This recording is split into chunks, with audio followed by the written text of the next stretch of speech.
Welcome to your Morning Boost, your daily leadership advice to help you lead your school community. Brought to you by AWB Education and sponsored by Grundmeyer Leader Services, where together we are transforming education, one leader at a time. Now here's your host, Adam Bush. Good morning, school leaders, and a very happy Friday to all of you. We've had such a profound week exploring restorative practices, from vaping to playground altercations and academic honesty. Today, we're going to wrap up our series with a scenario that, while maybe not as dramatic, can be just as frustrating. This is a student makes a huge mess in the bathroom, enough to shut it down for cleaning or maybe even repairs, and a teacher walks in right as it's happening. How do we use our restorative approach here?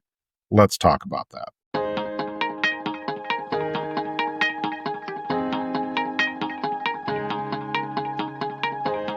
So let's set the scene for our final scenario this week. A teacher walks into the school bathroom and finds it just trashed. Paper towels everywhere, water all over the floor, just a general mess that looks intentional.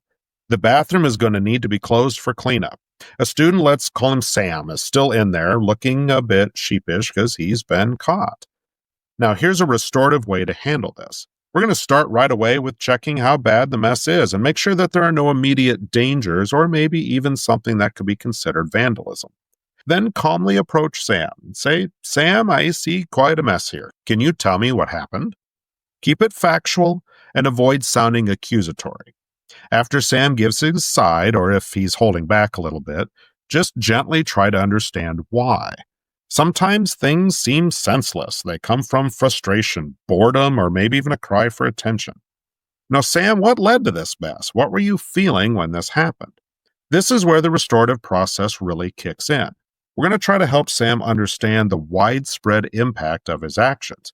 This impacts the school community because other students now can't use this bathroom. It causes a real headache. It means extra, often unpleasant work for the custodial staff, too. It also costs the school time and resources for cleanup. You might ask Sam, when this bathroom is out of commission, who does that affect? What impact does this have on our custodians? What about the school's budget? Now, when we talk about the plan to fix things here, to restore, it could directly relate to the harm caused.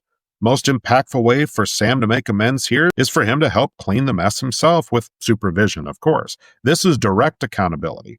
Hey, Sam, since you're involved in creating this mess, it's important that you're part of making it right. We're going to work together to clean this up. This provides a tangible consequence and teaches responsibility. Also, a genuine apology to the custodial staff can be incredibly powerful. Just imagine Sam having to look the custodian in the eye and say, "I'm sorry for the extra work I caused you today." Reinforce the school's expectations about respecting property and using the bathroom properly. This might mean reviewing parts of the student handbook with Sam, too.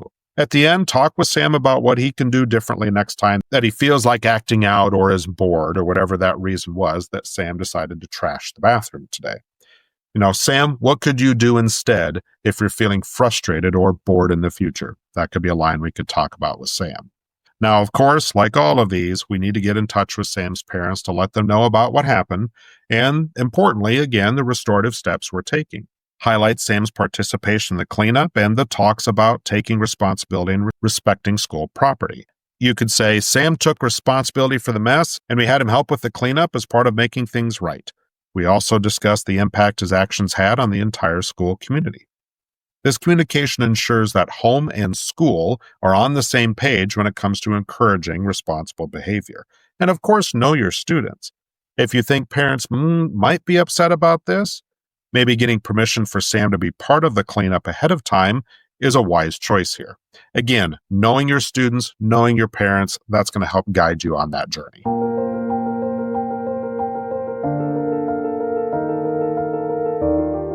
Okay, as we wrap up our restorative practices series this week, this last scenario reminds us that even smaller disruptions can be huge learning opportunities.